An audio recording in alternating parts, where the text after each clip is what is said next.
Hi, everyone. I'm Crystal, and I host the podcast Alternative Interests with my best friend, Elle. We're Washington natives that love true crime, the supernatural, and all things weird, dark, and spooky. Join us every week as we take turns sharing our own twists on the garbage humans that commit crimes, or a paranormal story that we have been obsessing over. Whatever topic we cover, this show is sure to capture all of your alternative interests. Check us out on Apple Podcasts, Spotify, Stitcher, or wherever you listen to podcasts. Hello and welcome, agents and new listeners. If you wish to stay up to date with the latest episodes or any news you might have missed, please follow us on Twitter and Instagram or join our Facebook page. If you'd like to join in or start in some discussions with other agents, we have a Discord server available to everyone. We also have our episodes up on YouTube, so please consider subscribing and share with your friends. Thank you for your time. Now let's get into this week's case file. Hello, everyone, and welcome to Files Obscura. I hope you guys had another wonderful week. We've had a lot of positive news and potential updates going on behind the scenes, but certain things should probably remain a little hush-hush until we know for certain what they are. We have a little bit of a continuation this week from our discussion last week where we talked about the future. And so this week, today, we have joining us Vlad. Hey, how's it going? And we have Nathan this week. How's it going? Unfortunately, Cece's not feeling a little too well. She's a little under the weather, so she's going to take the day and just try to recover. So we wish her the best. But because today is just kind of a continuation from a general discussion, it just kind of felt a little out of place to try to fit in another Two Truths and a Lie. So we're not going to do that one today. Because most of the research that we would cover, we've already covered, and it's just kind of an expansion of conversation. All right. With everything going on too, especially in our personal lives right now. I mean, with you and I, Vlad, we live in Houston right now, and we're dealing with Laura, which is a Category 1 hurricane right now. So, see, I just found out about this like a few days ago. Because that's when it was categorized a few days ago. I didn't know what the name of it was. I just knew Well, there were two things. There was Laura, and then I can't remember the other one off the top of my head right now, just because of everything going on. But there was a hurricane and a tropical storm, which were getting very, very close to each other. Mm-hmm. And so a lot of people were getting, scared and everything. And so there was news articles popping up about the Fujiwara effect, which is when two cyclones collide into each other. What happens there? I believe it's only popped up twice in history. Are you sure it wasn't three of them? I'm sure it was only two.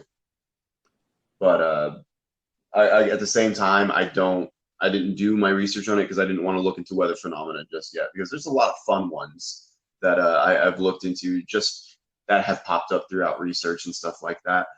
But for the most part, it was nothing that I felt really pertained to a particular episode. So it just didn't feel worth it putting it in. Category 3. It's Category 3 now? Yeah. Oh, wow. Okay. Nice. Yeah. That's not nice. What am I saying yeah to? That's horrible. I mean, granted, we've been here long enough. I'm used to hurricane season at this point, but it's just every year it's terrible.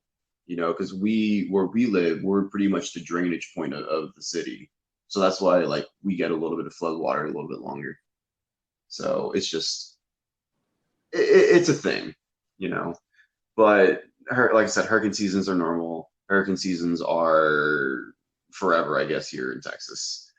But that's really all we got to worry about today. I'm just glad that the call is going through, because I was really afraid that due to the weather we would not be able to record today. But with good gracious, so far it's not raining. We had a little sprinkle earlier.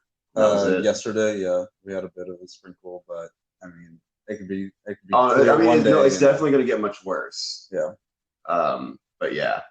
I know some people on the West Coast are freaking out a little bit about it too, but I don't think you get really affected by anything, do you, Nathan? Because you're all the way up in Ohio. Yeah. So, yeah, there's not really much to worry about. Yeah, I think whenever I was up in Illinois, we didn't really have much to worry about as far as weather during this time of year. But yeah, just I guess just jump into the episode. Last week we talked about some hypothetical potentials with technology and what they could mean down the line. Not just a couple years down the line, like I think some people were talking about. Because I went back and read some comments about some people who I was just like talking with on Reddit and stuff like that, and some people, not a lot, but a small number, was talking about how like it's just a vain amount of hope about how we were talking about the future, and I wouldn't necessarily say it's vain, because I guess people were thinking short-term future, like in the next 2-3 years, whereas when I talk about the future, I want to think about a generation past me. When we brought all this up last week, I figured this would be stuff that's really only become mainstream whenever I'm already a senior citizen. Because technology takes time to become well established. Of course, always. Yes, it may exist, but there's always going to be legislation. There's going to be pushback. There's going to be people who don't want to adopt it. There's going to be all kinds of reasons things take forever to become a thing. But in my opinion, a lot of these technologies are going to be inevitable, especially whenever you see all the benefits that they can provide. Like with just being able, like when we talk about solid state batteries, like just being able to have a better way to store energy, that is going to last us longer. It's cheaper to produce. You're going to be able to, store energy in a more efficient in a more efficient manner, and be able to more easily distribute it, in theory, powering the world a little better. So whenever you're able to increase your potential storage for energy, your ability to create and produce goes up. It's just a common trend in any society. Yeah, of course, I feel like to most people, the most important thing when it comes to like technology that could possibly impact their lives in the future is how convenient is it, how easy to store is it, how easy to like it's all about ease of use and ease of access. I mean, that's why some of the stuff doesn't pick up until like we can make it smaller and easier to carry, like our cell phones. I mean, the original cell phone was a brick, like almost literally. That's why we nicknamed it that. It's crazy to think, just how fast technology just keeps evolving, year after year after year. I mean, hell, my mom is the type of person that she'll hold on to every cell phone she's ever owned, and she keeps it in these little plastic tubs, and the cell phones at this point are virtually worthless. Yeah. But she's always held on to them, all the chargers and everything. So, needless to say, I'm never without a charger at home. That's great. But the funny part about this is that I go and look into it once in a while. I remember the other day I grabbed one of the iPhones that my mom has out there. Now, my mom, at first, like for the first 3 or 4 generations of the iPhone, always had an iPhone. Then she switched back to Samsung, and then she's pretty much stuck with that ever since. Yeah. But I remember when my mom got the first iPhone, and I held it in my hand, and it was so thick, so heavy, and I remember how small the storage was, how basic it felt compared to my brother's current iPhone. And I just, I'm thinking back, like, this wasn't that long ago. Like, my brothers and my mom, were really into photography for a time. And my mom also keeps all of her old photographs and everything, her old cameras in a big one of those storage plastic containers, totes. And I remember seeing her camera and just thinking, like, this is still a really good camera, compared to today's standard. But this camera is older than I am. Yeah. This camera has more history than I have life on this earth.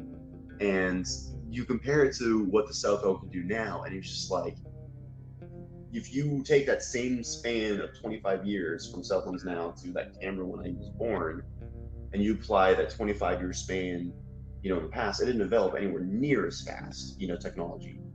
So when you think about how fast and rapidly technology evolves, it's just mind-blowing the speed, because it's not logarithmic, or it's not a linear, it's logarithmic, which means it just constantly gets faster and faster and faster. Yeah. In this sense. So with the problem with this, comes to the dark side of technology, which is human nature. The problems with their legislation, the problems with people's abuse of power, exploitation of weaknesses with software and everything is really big in hacking. which is a common trope of fear that you'll find in a lot of science fiction writing, and even in modern life. Hacking. I mean, not too long ago, we had a great Twitter hack. It was all over the news about all these celebrities, who were sending out the same message, and it was a way to get into people's certain account. I can't remember, but basically, all the people on Twitter who had a verified check mark were unable to post for 24 hours because that's how these hackers were exploiting people. But it was using those types of accounts. So all your favorite celebrities couldn't tweet out or anything. Yeah, I saw that. It was pretty funny. Yeah. But it's also terrifying to see how easy that was, because I don't personally use Twitter much except for the podcast, but I have been trying to use it more and more, and just seeing how easy it is to just get trapped in the conversation and free thoughts that people have on Twitter. You don't think much of it, but there are those, posts every once in a while that you'll see, and you're just like, yeah, I want to know more about this. So if they give you a question or something or a link, and it's one of your favorite celebrities that you follow and you engage with all the time, you don't question it. You don't. Yeah. And you just become, like a cow to the slaughterhouse. It's kind of extreme example, but you follow where you're told to go because you don't question things. I think partially it's just because it's a verified account. You kind of expect it to be legitimate. So whenever a hacker gets into it, it's like, that's unexpected. Nobody really sees that. I mean, yeah, of course not. But that's why it's important to be vigilant. It's important to stay aware of what's going on around you and everything online. It's important to understand that you will never 100% know what's on the other side of the computer. Yeah. So it's very easy to exploit it, especially with older generations who aren't as aware, and even some who are so stubborn that they don't want to learn technology. I know I have friends whose grandparents don't even have an email address because they refuse to learn anything about technology in this day and age. They have like a phone that's 7-8 years out of date, and they stick with it because that's all they need, because they only call. They don't even text. So what do they need the latest and greatest for? Yeah. But the problem is that level of ignorance. It still is prevalent in our generation too, but not to that extent. But it leads to so much exploitable opportunities, and I think that's why hacking is such a big trope. I mean, look at our video games. The next, big game that I saw coming out that I'm actually really, and ready for is Watch Dogs Legion. And the whole Watch Dog franchise is based around hacking, exploiting weaknesses in your surroundings to do any number of crimes, I mean, the first game is you hacking a hotel which is owned by a criminal boss to get his money. Yeah. When that messes up, you go on a revenge campaign after, spoilers, your niece dies. Yeah. So you use this technology and just hack your city. You explode transformers and cars, you hack bank accounts, you listen in on people's conversation.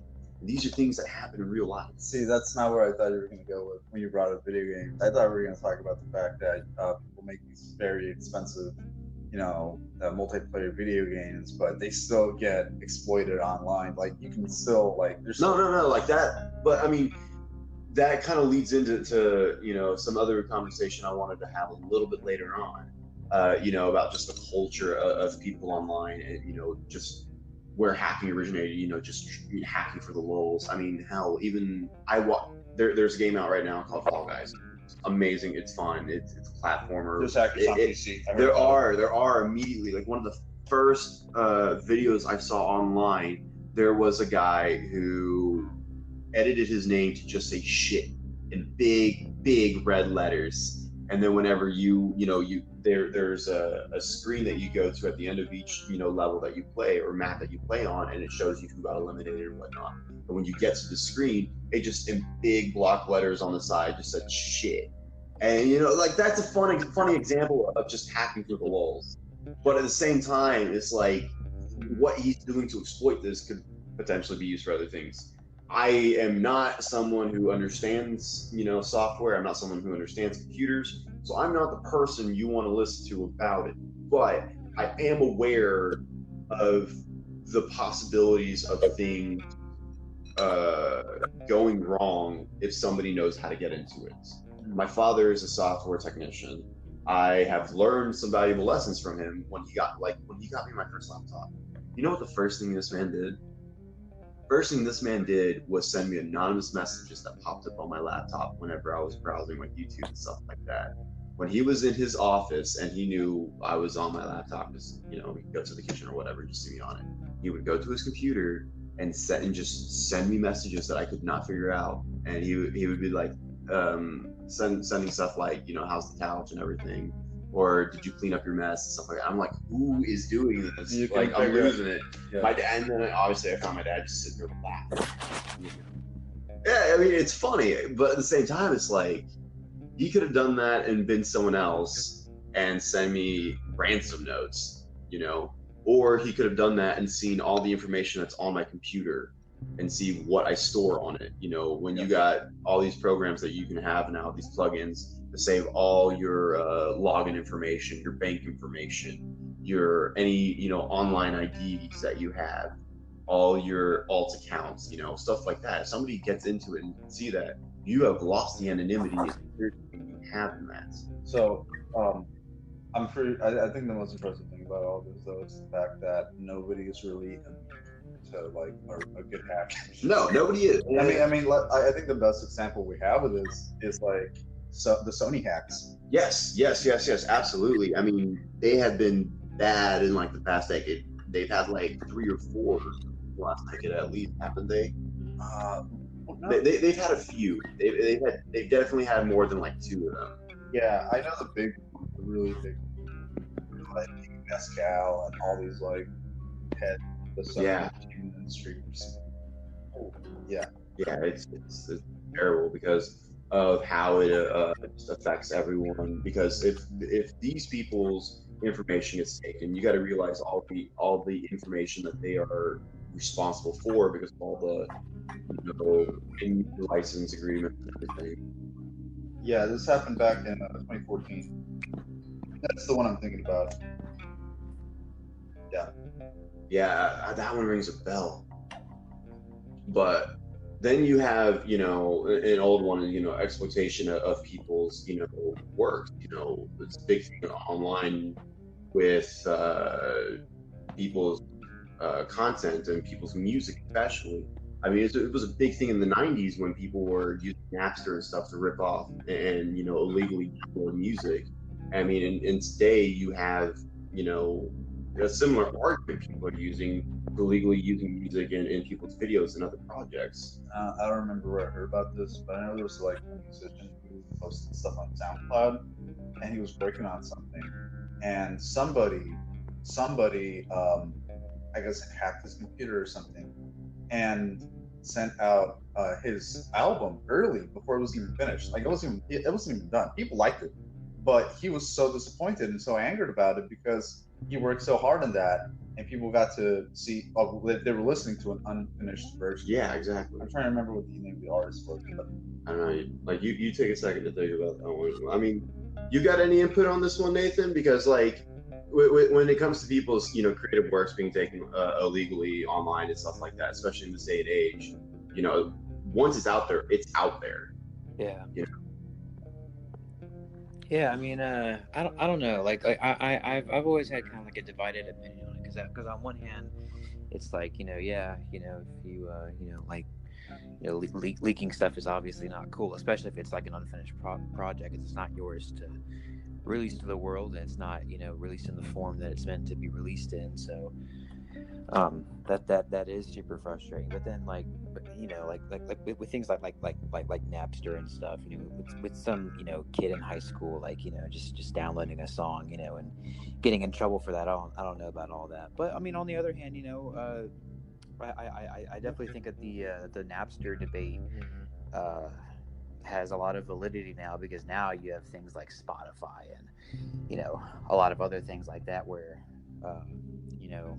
some artists, I'm not gonna name names, but some artists have spoken out and said that they've been getting gypped, so to speak. They'll they only get paid a couple of they'll get paid like a fraction Like a of fraction cent of what they for would actually be owed from people downloading and playing all their music. Well, like, you know, not just that, but also, you know, a lot of people who rely on streaming services to make a lot of revenue and stuff. You know, you only get a fraction of a cent for every, you know, stream. You know, and you know, it can be kind of difficult and frustrating to you know, put your stuff online and see you're getting all these views and stuff, but you're not getting any money off of it. You know, there definitely does need to be some kind of reform with that, with, you know, getting artists to get paid fairly while also not, you know, throwing the book at people who you know, stream or download stuff. You know what I mean? So I don't know. I feel like there's a lot of work to be done in that field, and yeah. I mean, yeah, but then this kind of argument kind of transforms whenever you kind of apply it to something else. Because for me, kind of a weird segue, but it's going to circle back. I swear. I'm very big on guns, which may not seem like that if you know me personally. As you know, I don't come across as, you know, as anybody who would be like an aggressive right-wing type, which I'm not. But I mean, to kind of put things in perspective, my first job was working at a gun range, so I'm very well informed, you know, to a degree, how guns work, gun safety, and basics of how not to get shot, you know, how not to accidentally hurt yourself or somebody. You know, just standard what I believe everyone should know.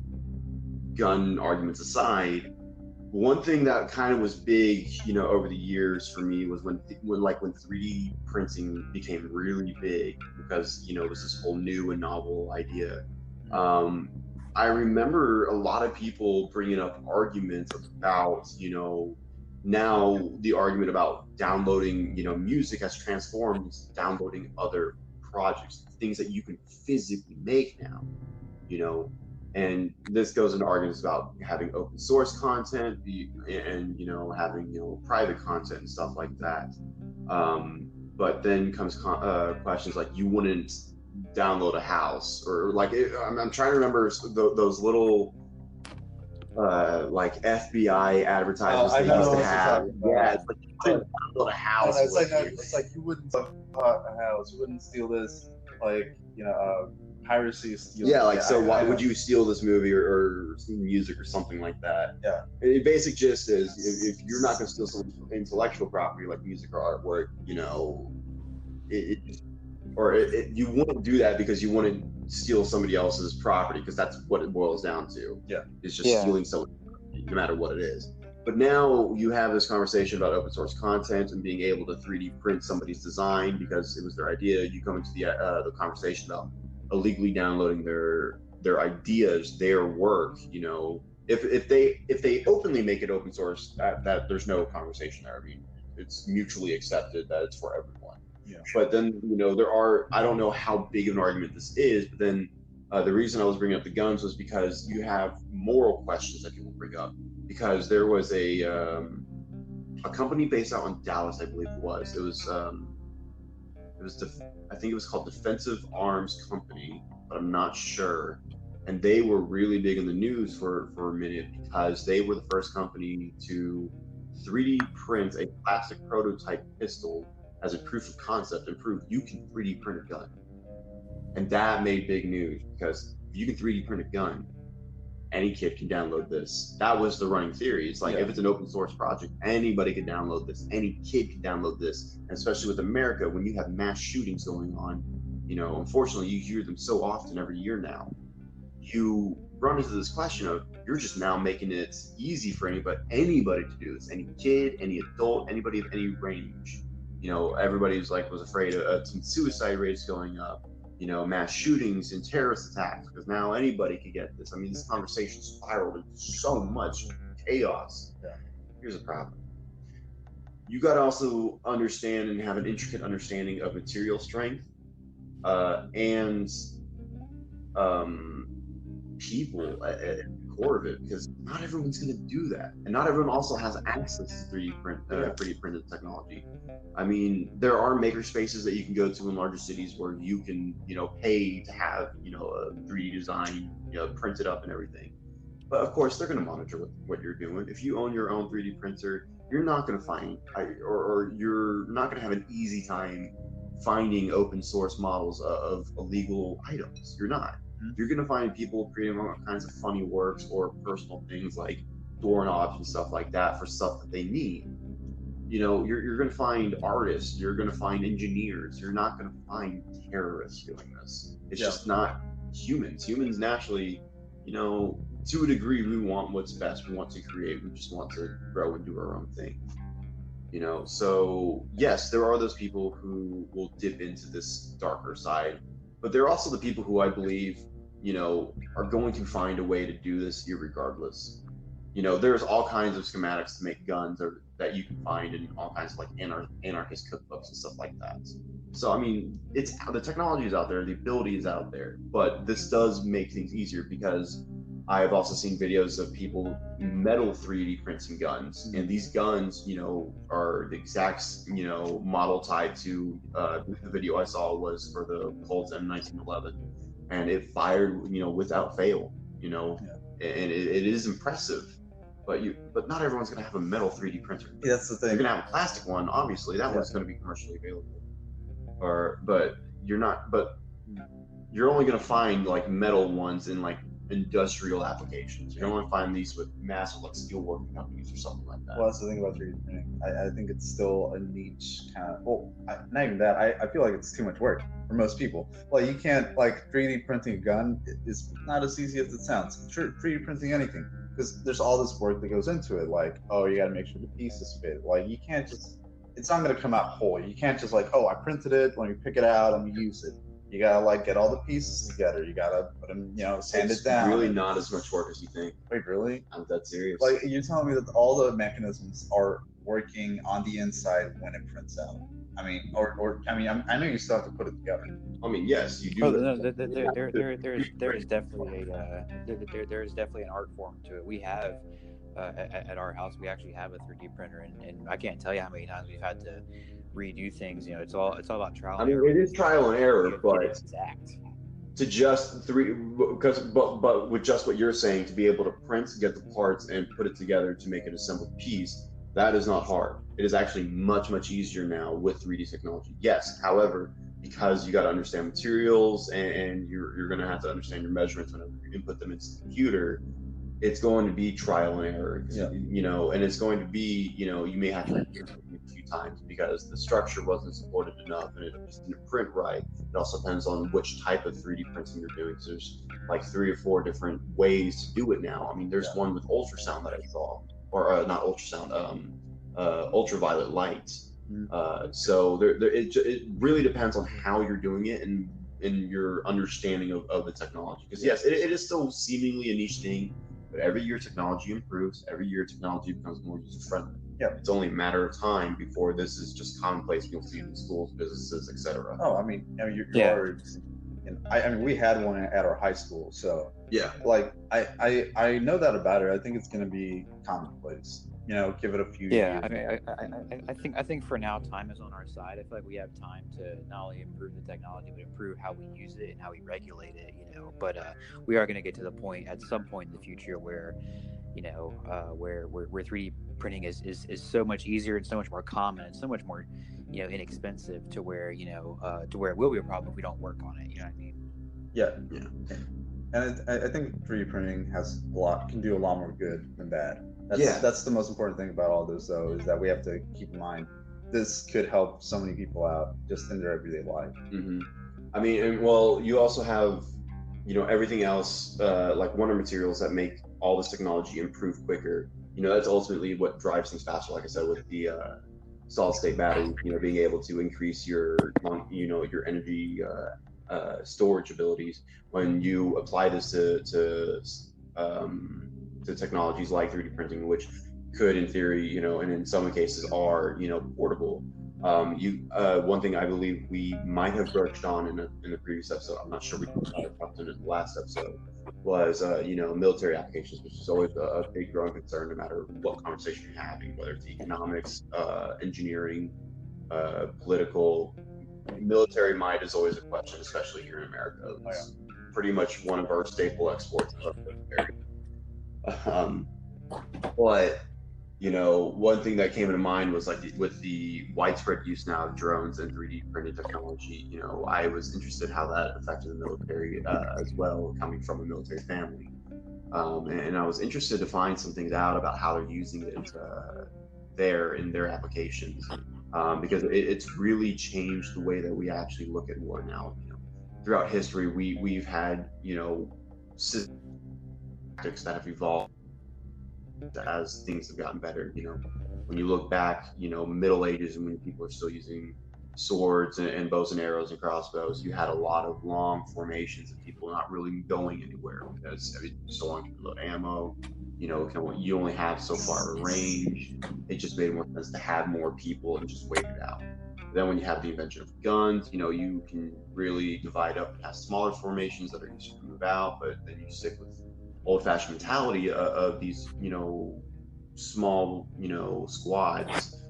You run into issues of whenever, like with the American Revolution, when we used guerrilla tactics, which really changed everything up because we're implementing, a gun in a new way that's more sporadic and harder to hit targets.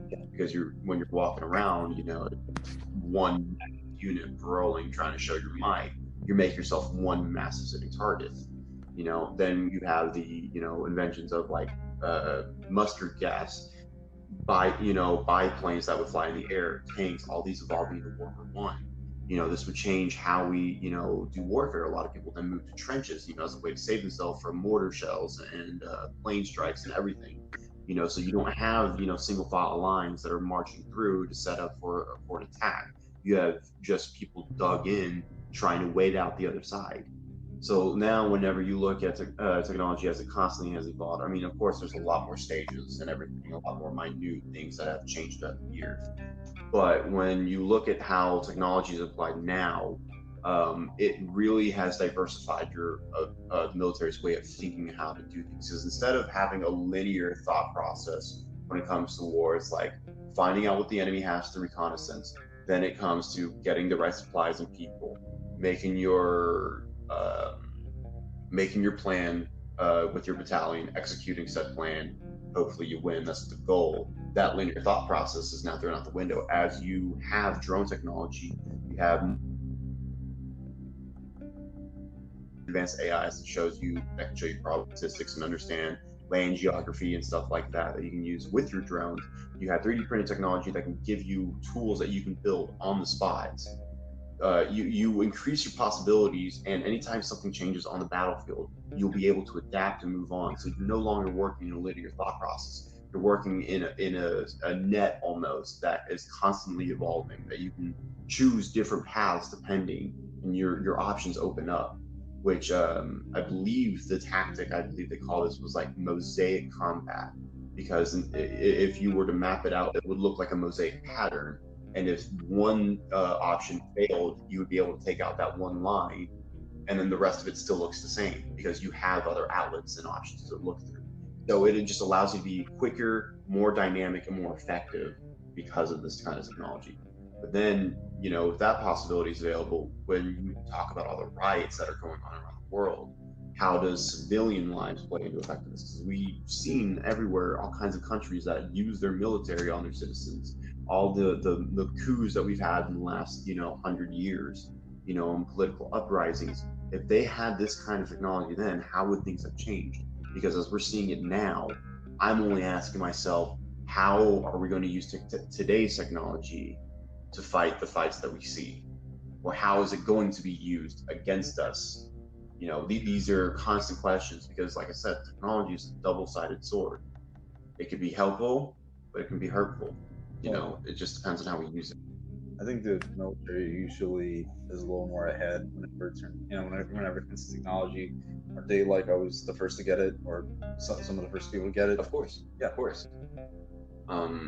But with Americans' ideology with the military and technology, the idea being that the military has to have the best, to stay alive, to stay on top, for our common good. I get the theory, I get the mindset, but we have taken it to the most logical extreme at this point, and it's becoming a detriment, in my opinion. It's really hurting us because we're not focusing on all the other things that we all the other good we can do with what we have. Exactly. With all this money and technology that's going into the military, I mean, the military needs money and technology, but I think the everyday person at this point in time, probably needs that money and technology more than the military does.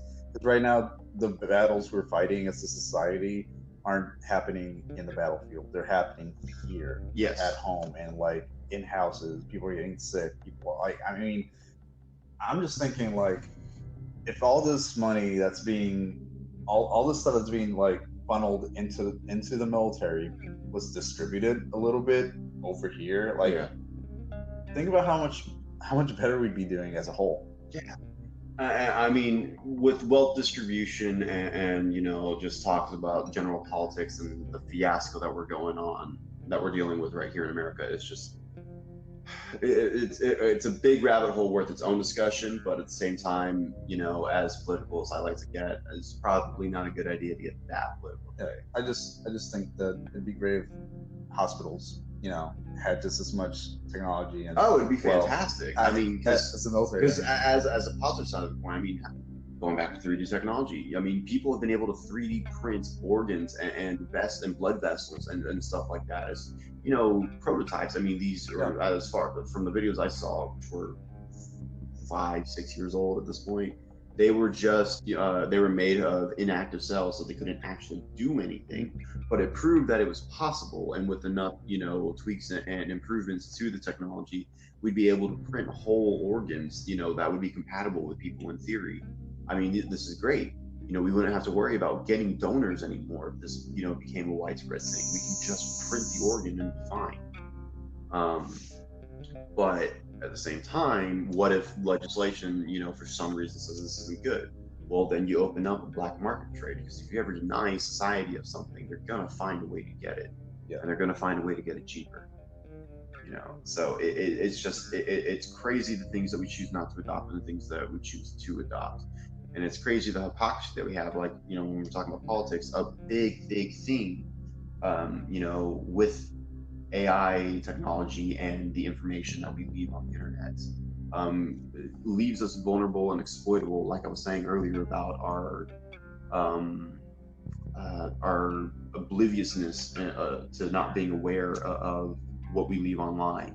Like the older generation who doesn't want to learn, those members who don't want to learn how to work with today's technology, and those who are in our current generation who also don't want to learn technology, they leave themselves vulnerable and easy to be swayed. We saw basically blatant theft of our U.S. elections in 2016 with when Cambridge Analytica, became big news, because they were the company behind the Trump administration winning the election because of their search algorithms, that they were able to send out enough advertisements to the right people on Facebook to sway voters in the right direction. Oh, dude, you're still seeing that shit happening now. Exactly. Well, YouTube ads. Have you seen it? Yeah. Oh, trust me, I know. But when you use this exploitation, you're basically commanding a bunch of people, which is the dystopian nightmare of cyberpunk as a whole. Is just the complete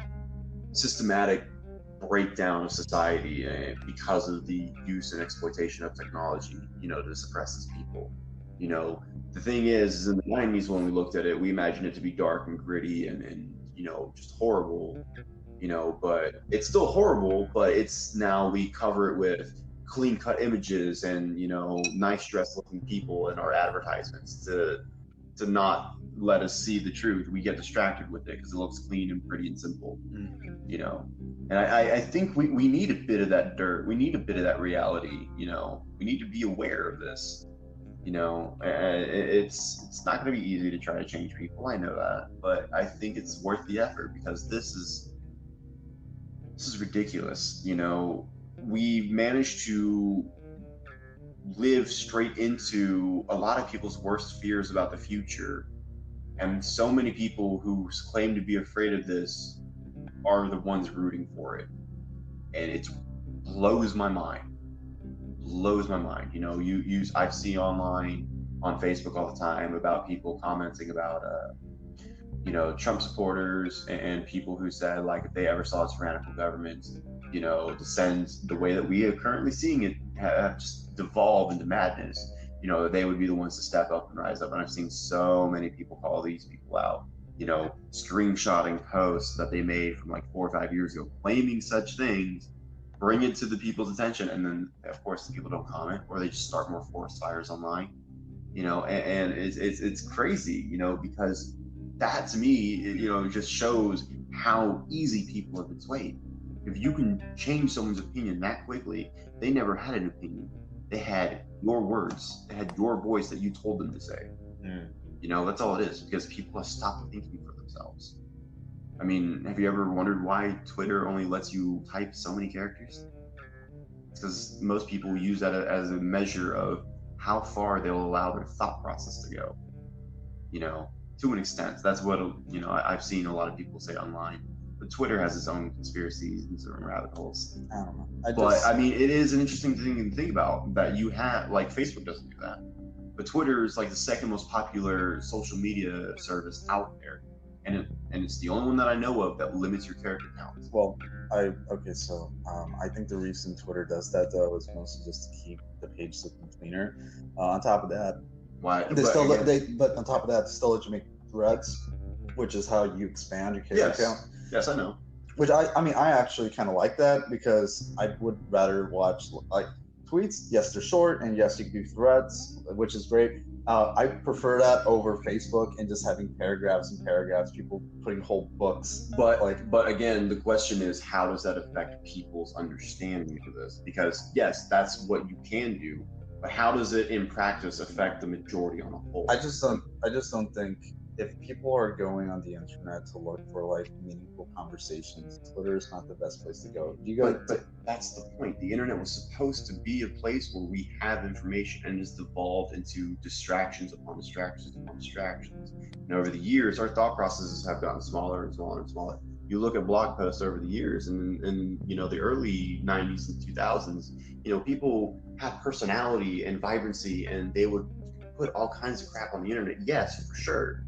But you can tell there was a genuineness to it. But now it seems like we've dumbed down. This is what I'm saying. It is, kind of, the current point that we're at, is that it's just an example, is that people have limited it down to X amount of characters because they see no need for it to be longer. I think people just turn whatever they want into whatever they want. I mean, okay, Twitter, let's say it began as a simple website where people just post what's going on in their everyday life. You don't need that many characters to do it. If you have more characters, then it would be a whole different thing. I think it's an interesting approach to social media whenever you limit a person's ability to say something, because with any bit of artwork, and I'm not saying your Twitter posts are artwork, I'm saying they can be when you talk about accounts like The Sun Vanished or something like that. Well, I also think about stuff like Instagram. Instagram has a limit as well. Not a character limit. It has a picture limit. You can only look, you can look they have the square, which is still weird to me, but I guess I get it. But I think it's the same approach. Okay, so the limited character count, which is actually bigger than it used to be a few years ago. Yes, I do know that, because they doubled it, last year or so? Mm-hmm. The limited character count, I kind of see it as the same way as you would look at the square on Instagram, where it makes the page look cleaner, and you have to kind of, it's like how much information can I put in this square? How much information can I put in this character count? But here's the thing, though. There are people who go on Twitter and they make big, massive statements, and people like Donald Trump, who can say a lot with a little, because that's what I think Twitter was meant to do. And it's like, yes, how much can you say with a limited character? Anyways, you're right. I think if you want a more meaningful conversation on the internet, you don't go to Twitter. Well, I know that. Yeah. But I'm just saying that is the byproduct of what overall my argument was. Yeah, you're right. I think, but like I said, there are websites that are designed for that. Like Reddit is. Yes, of course, and I love Reddit. Reddit has been for years. I actually avoided Reddit, and I don't know why. I don't know why. I just felt this need to never go on it. But about 5-6 years ago, I created an account. Still never went on it. Yep. And in this past couple years, before I started the podcast, I would get on it and I started going to different subreddits and just engaging with people, and I was like, holy crap, because I was just blown away about all the extra content and conversations I was able to have with people about things, and just divulge and go down all kinds of rabbit hole conversations, stuff I love doing, just because I'm a talkative guy. Yep. And it brought something that I felt like the internet needed. And granted, you're right. If you want that kind of level of deep conversation, it is out there. There are sites out there. There are forums out there for the things you want to talk about. If there's a forum for anything out there on the internet, I get it. My point is just it feels like due to the ease and access of everything, we have allowed ourselves to become feeble-minded to a degree, and we accept the simplicity because it takes the work out of us. Comfort does not bring greatness, in my opinion. It takes being challenged. So having, an easy platform to just communicate the simplest of thoughts, allows this mentality for me to not be in an environment where I'm challenged. I'm left in a situation where I'm comforted, and therefore I don't want to leave. Well, I don't think Twitter is exactly the most comforting platform either, because I don't mean like emotionally. I just mean I don't have the right amount of words to convey exactly what I'm thinking. But long story short, it's not like an emotional thing of comfort. It's ease of ability, I guess. It's just so easy to write, a simple tweet just to get that one frustration out, and then you can ignore the internet. It's so easy to do that because yes, there is chaos that blows up on Twitter and stuff like that. But at the same time, you also have the option to not look at it. Go to a different social media platform. Well, like I said, I think Twitter is mostly about things I really like. From what I see, I'm on it. That's a lot of what people use it for. Yeah, I'm on it a lot more often, and people, like, depending on who you are, a lot of people post it and stuff. It's like, hey, here's the link to a blog post that I just made, or here's the link to this. Sometimes they post artwork. They're like, hey, here's 4 pieces of artwork I've been working on. Let me show it to you. Yeah. And that, like, you don't need to write a whole paragraph about art. I don't have to. I just put my art up there, and I give people a short explanation. Like, hey, this is what it is. But you're right. If you want a deep conversation, if you want more conversation, usually Twitter isn't the place to go, but sometimes it might be. Because it kind of depends on what you're trying to convey to people. It might be a simple idea. So something like, let's say you go on Twitter and you just ask a question. And your question isn't like paragraphs long. It's just a simple question. It's like, what would you do in this situation?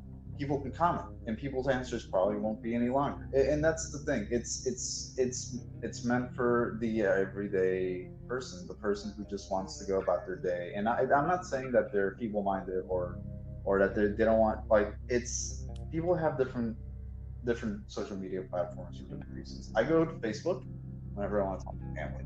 It's my whole family from Mexico. They're on Facebook. That's how I communicate with them. And it's a great way to communicate with family, and that's the way I see it. If I go on Twitter, it's because I just want to see what my friends are up to. It's like, hey, I got a new hat. It's like, oh, cool, I like it. I'm working on something. Chill, you go on Instagram whenever people are just posting, hey, here's a picture of me. I'm doing this, or like I said, I don't want to. The way people use social media is more important than the social media itself. Yeah, I mean, I hear you. It's just, because the social media platform is where everyone likes to go to escape, the world, of course. But this is like I said, with companies like Cambridge Analytica using AI technology to influence you as far as the political election, and then you have corporate entities who will use advertising bots and search algorithms to target you for specific ads and stuff and manipulate the way that you think and do things. It just leads to this nightmare almost of capitalism and our politics in general, just completely eroding our sense of what it means to be alive, and just we become another cog in the machine that loses its sense of autonomy. And seeing people not wanting to engage in more deeper conversations on a more fundamental level, I guess is probably not the right word, but the fact that you don't see it as much is my point, that I guess it's a sign of things changing. I mean, you know, it's kind of hard because, you know, with music and art as a whole, you know, being so common and prevalent on like Twitter, like before I go into that rabbit hole, like how do you use social media for your music, Nathan? Like, because I know you post, you know, your jam sessions, and you had some concerts up on Facebook that I used to watch about your band playing and the music tracks that you would put out there. But as a whole, as an artist, like how does that affect you? That is it's sort of hard to answer because I you know, even though I've been doing music for about 5 years, I haven't really gotten like crazy big into the whole you know, like releasing music thing, just because a lot of the stuff I've done, you know, bands that just didn't work out, or projects that never really took off. You know, really the only the only thing I ever really released as of, you know, right now is just some soundtrack stuff that I put on SoundCloud. You know, but you know, I'll definitely be able to answer that a little bit more hopefully later on this year. You know, we'll be releasing some more stuff. So yeah, but like things have definitely changed for sure. You know, I mean. You know, it's crazy how much the industry has changed over the last couple of years. You know, it's always evolving. It's really hard to keep up. You know, like this is a good business to really like think ahead. Like you have to really anticipate trends, like where they're going. You have to stay ahead of trends. You know, that's the only way to keep up. You know, it's not really much of a bandwagon thing, because that effect does happen, but it doesn't last long enough for it to be a thing. You know, in the music and art industry, there's always some new website popping up that everyone's going to, or there's always some kind of, you know, like it's difficult to stay ahead of the game. Yeah, I mean, I definitely understand that, and from like, because I mostly, you know, follow like digital content creators, you know, and digital artists, or I'll follow some more traditional artists for their paint works and abstract pieces and stuff like that, because that's just what I grew up with, you know, that and photography. And so they don't really have that same dilemma, because they're not trying to catch the next trend that would help them, you know, and boost their creativity and stuff like that. But they do still have to use technology to advertise and market themselves and gain a following, et cetera, like you would with almost any form of entertainment online. And so how you use technology on a small scale to large scale changes dramatically because of things like, you know, you're dealing with, like, let's say Apple. You know, when they're advertising stuff, they have millions and millions of dollars to make the most high quality commercials and put it on every device and platform, TV, your YouTube, all your social media. You know, but whenever you're an independent creator, you don't really have that luxury. So you're forced to start small, and you're forced to use different tactics, and you can't just blatantly abuse people's ability to just follow trends. You have to really like spark something with people. Yeah. And it's that, you know, genuine quality that I think is the problem, that because we lose it, you know, when we go to this massive scale, you know, and it just evolves into more complicated problems that just people now, because of the ease of technology that has made in their life, they don't want to take the hard part and question things and make it better, you know, because yeah, well, I'm really glad you brought the whole like genuine thing, because like when it comes, like I guess it's like with every art form, but in particular with film and music, you know, everyone starts out, you know, really humble, you know, like when you have to grind to get your work done, that's when a lot of your best work is going to be done. That's why a lot of people, you know, for like bands, or like for like movies and stuff, it's like, oh, like their early work is better because they were, you know, they were grinding at it. You know, they had to spread the word through, you know, word of mouth, or, you know, playing in like coffee shops, or like screening their film at like their local theater or whatever, you know. It's not that, you know, it's not that when you find success that you're selling out, you know. I'm not one of those people that says that. It's just, you know, your marketing changes. That's really all that. Like when someone makes it big, it's not like they're so much better than you. It's just now they have another level of marketing that they're allowed to do. Yeah, exactly. And it reminds me of two artists in particular who I wanted to bring up. I know we're nearing the end of the episode here, but I want to kind of finish the thought process I have right now. Blink-182 is probably an example. Is the example that came to mind whenever you were talking just now. about like how things change and in relation to how, you know, success is determined on a small scale versus a large scale. There was you're probably gonna have to remind me of this. This has been a very long time since I listened to Blink 182, but there was a certain album where they had 2 songs on there where they basically said, you know what, fuck it, we're just gonna make, you know, the most poppy song ever, just, you know, because I think it was like their the record label was telling them how they needed to have certain songs that would appeal to more people to get, you know, more listeners and all that. So there was like 2 songs that they said they would not care, and they would make the most poppy, trendy thing that they could, and those became like 2 of the most popular songs of all time. And I can't remember off the top of my head. Yeah, and it's killing. Well, it was one of those things where, you know, Blink 182 is a band with a lot of really talented guys in there, but they're one of those bands where they're like when they started out, they were talking all kinds of shit about like Green Day, and then like you know, Green Day is like, you know selling out, they're doing this and that, you know, we're staying true, and then Blink 182 went on to do a lot of the things that Green Day did. Now I don't fault them for doing that, but I do kind of look at that like, well, exactly. You know, it's just like, with that aside, it was just a question of like, it is something to take note of the fact that those 2 songs that they did not care about, that was specifically designed to just be poppy and trendy, is exactly what, you know, made it to be, you know, their number 1 and number 2 songs for some time. And it goes into what I was explaining or trying to explain, when you lose a sense of genuine quality to become marketable and become easier to measure.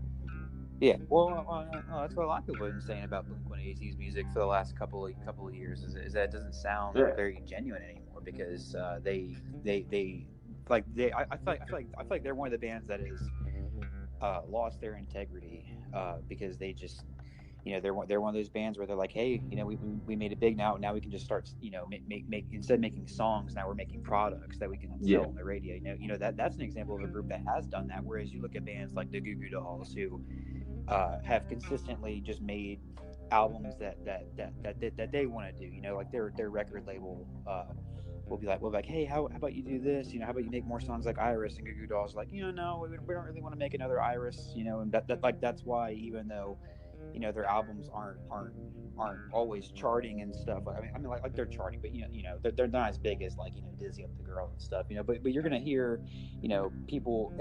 I don't know of anyone that has had much negative things to say about the band, because, you know, even though they're huge, you know, they're like millionaires now, and they can make whatever record they want. They can make no records if they wanted to, but right now, the only thing that they're doing with their fame now is they're just, you know, now they're like, oh, well, why don't we just put this money into making cool albums that people want to listen to, instead of being like, hey, now we can just make really quick and easy singles for the radio. You know, I think that's why one of the reasons why the band has stayed around as long as they have. I feel like if more bands and artists in general just took that approach to it, you know, taking the fame thing and applying it to just making your art better, instead of it just being like a good excuse to just be lazy. You know, I feel like if more people did what they did,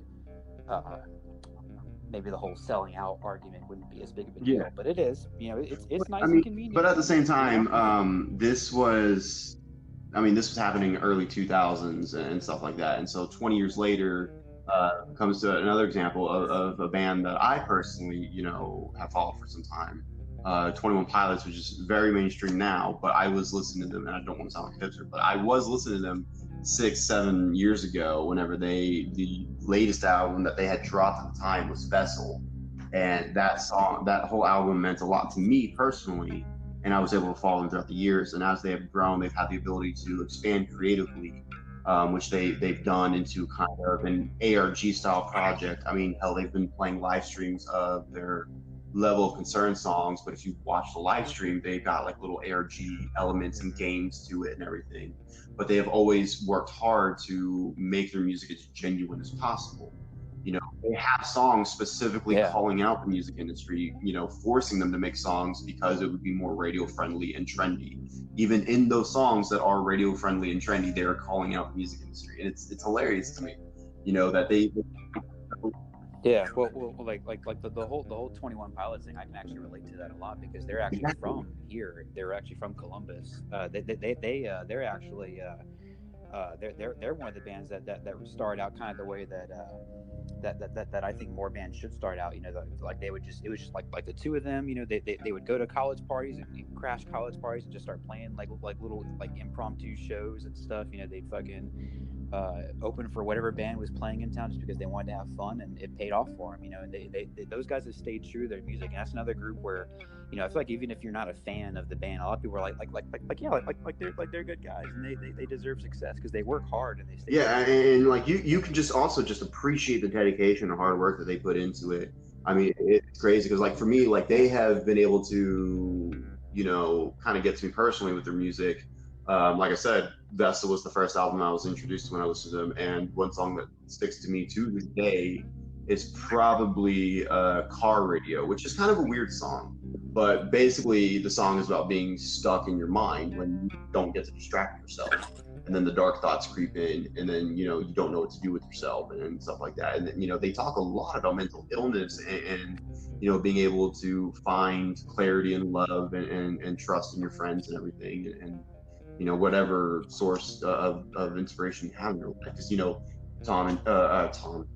Josh and Tyler, they're both Christians, always have been. And so it's one of those things too, like it is nice that they didn't turn into like just one of those alt rock Christian bands, but I can respect the their belief and everything. It's just, it's nice to see that they're willing to still be genuine without selling out to one better. But I mean, yeah, hopefully this right here doesn't become like a really shitty and awkward time capsule. But I like to think that if I was to make it really big, that I wouldn't just take the easy way out, be like oh yeah, someone needs a radio song, all right, here, let me just do that. I don't ever see myself doing that. I'm like, if I ever found fame, I'd like to think that I would use it as a force for good, and to continue doing music that I believe in and stuff like that. Well, with the ever evolving capitalist market and political ecosystem that we have here in America, advancing technology is just only going to open up possibilities for both sides, good and bad. I mean, when it comes to art and entertainment, when it comes to politics, the military, you name it, there's all kinds of things to worry about and all kinds of things to look forward to. There's all kinds of minute rabbit holes and discussions worth getting into that we could be here all day for. And honestly, I could if we didn't have to kind of limit these episodes. But I mean, it's just getting out there, seeing what is there technology-wise and what people are like, and then just make your own opinions. I mean, because if you don't take the time to think about these things, you don't have time to solve problems before they happen. Because then you gotta, play catch up once the problems happen. And that's ultimately what I think we should avoid. We're already having to play catch up with so many problems nowadays because so many people are so easily swayed and everything. So many people are so easily distracted. That's the issue. But I do still have hope. I do still believe, in the positive side of everything, turning out okay. I think we're reaching that period in time, as I believe history is cyclical, of course. With this time of great tragedy, I think in the relative future, we're probably going to see a massive change in the right direction. So as dark and horrible as everything is, either it's going to keep getting dark and nothing's going to surprise us, or it's going to get better. That's what I see are the two options. Either I know what's going to happen, or I'm going to be pleasantly surprised. So it's a win-win. I'm trying to be optimistic. No, I know. But it is hard to be optimistic with how bad everything is. I feel like right now, being optimistic is what we really do. We got to be realistic in some ways. To some degrees, yeah. But I think if we try to stay optimistic about the way we use the technology that we're talking about, I can think of a lot of great ways that we can use Of course, 3D of printing. course, So but- I just it just takes us being, able to be skeptical of problems and being able to work out ways to have safeguards against them, so we don't have to worry about problems. When they come up, we already know how to handle it. We've worked it out. If there's a problem, hopefully it's minimal enough at that point that it's not going to be too damaging and we can fix it. Yeah. But it takes a lot of reconstruction with society for that to happen. It's going to take a whole renaissance of innovation and new mindsets that people are going to have to adopt. mark my words. After all this, dude, after all this is over, because the virus is going away at some point. I know it is. We all know it is. Well, yeah, but it's also going to keep coming back. Of course, but I feel like we're learning something. I feel like we're definitely learning something. Well, when it How's comes this generation is? Well, we've completely changed how we test vaccines at this point, and we're testing 4 different prototypes that could be revolutionary to how we do testing in the future. See, there we go. But medical technology and advancements like that, I want to specifically focus on for the future, because I did have a kind of a loose formatted idea for an episode about diseases and vaccines and stuff like that, because when I was looking into that all the experimental data that's out there and testing that's being done on these new vaccine types is really fascinating, but it's a lot of medical jargon and stuff like that. So it's really how simple can I make that topic? Because even I'm still having a hard time wrapping my head around certain things. So we may or may not do that episode. I'm not going to make that promise, but it's definitely worth looking into on your own time. I highly recommend it. If you're one of those science nerds that just loves to learn, go look into it. You'll have you'll have a great time. But with that being said, we're rounding off the episode today here. I think we had a pretty good conversation. It's just like I said, there's so many routes that we could go. I think it's just taking us being aware and educated of what's coming out and how it can be used. Because in the 90s, like when the internet was exploding, Google was one of the first companies to realize that your data, is still there on the internet and you can use that. Yeah. Now, 30 years later, look how we're using it. So it's just being able to have that forethought of what could happen will lead us to be prepared for what could be inevitable. So it's just having the forethought, is going to be our number one tool. Other than that, I think we just got to keep pursuing life as best we can, because problems are still going to happen. We got so much to clean up. It's not going to be cleaned up in a single generation. But like I said, we have high hopes. So with that being said, we're tired. I'm ready to go take a nap. With this hurricane coming, I'm ready to sleep through the rain. Yep. Yeah, because I've heard it in the distance, but I know Mike didn't pick it up. But there's already some thunder I heard, way off out there. So the hurricane's on its way. We got to get safe. So we'll be fine. It's just going to be flooded for a while. Yeah. So yeah, if you live in the Gulf Coast area, definitely get prepared. Get your extra batteries, extra food. You could be without water and electricity for a couple days. Oh, I heard it too. Yeah, you heard it? Yep, I heard it. Let's wrap up. But like I said, we're going to wrap this up. We're going to have a fun episode next week. As we were supposed to have it this week, we are going to be covering the Philadelphia experiments. We're going to go back into some military technology. We're going to go back into some classified documents and urban legends, and we're going to talk about a ship that supposedly disappeared and reappeared hundreds of miles away on the same day. That sounds fun. Exactly. So I hope you guys are ready for that one. Like I said, we were supposed to do it this week, but there was some extra information that I was just wanting to verify, and I just didn't feel comfortable bringing it out yet because we were originally going to hold this one off and switch it around, but due to scheduling, it just worked out better this way. All right. We hope to see you guys next week, and can't wait to see you there. As always, check out our YouTube, Twitter, and Instagram to stay up to date and be able to follow us wherever we go. Hope you guys have a wonderful week. We love you all. Goodbye. Later.